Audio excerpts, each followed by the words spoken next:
All right. Good evening, collective, and welcome back, man.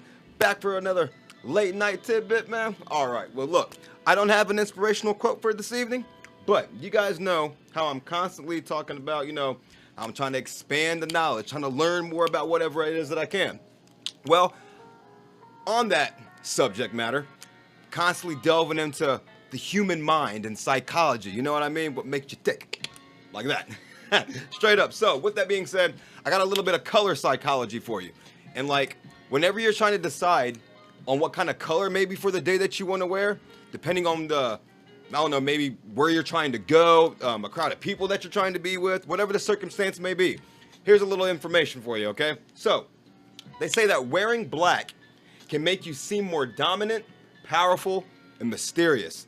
So let's say you're going out to like a bar, cocktail lounge, something like that, a little smoking bar or something like that. You want to seem a little more mysterious amongst the crowd of people. Don't want to, strong silent type or whatever like that. Maybe you're not the strong silent type. Maybe you're not tall, dark, and handsome, whatever. I don't know. You know what I mean? But I'm saying wearing black can make you seem more dominant, powerful, and mysterious. And I could kind of see that. Red fools people's nervous systems and makes you seem more dangerous. It's kind of funny because they say that cars that are red, that you have to pay more for insurance because it's like a fast color. You know what I mean? But I don't know. Maybe it's because red's the color of blood and it kind of messes with the human psyche. You know what I mean? Hey, color psychology, right? Straight up. White will make you seem more innocent. Now look, there's a funny thing on that. Over the years, of course, people who know me the best know that I've watched a lot of Family Guy. I watched a lot of South Park. There is one specific episode on Family Guy where I think that they're on like a cruise or they're at a spa or something like that, okay? And all of the staff were black. And they were all wearing white clothing. And Lois goes, there's just something about black people wearing white clothing that is just so peaceful. That is stuck in my mind. I just thought that was so damn funny. But yeah, that's side note, whatever. All right, violet, or basically purple if you ask me, can make you seem royal and prestigious. Now, I don't know why they say that necessarily about the color, but I do know in a lot of different movies that I've seen, examples, period, that, well, one example that I can give you that has always stuck with me, and it's funny, but you guys remember that movie that came out in the mid-90s called Mars Attacks? All the funny-looking aliens and whatever had Jack Nicholson in it. Well, the main bad alien dude wore red, but when he went to like basically the big leader alien, he wore purple. Yeah, kind of a weird example, but hey, it's an example.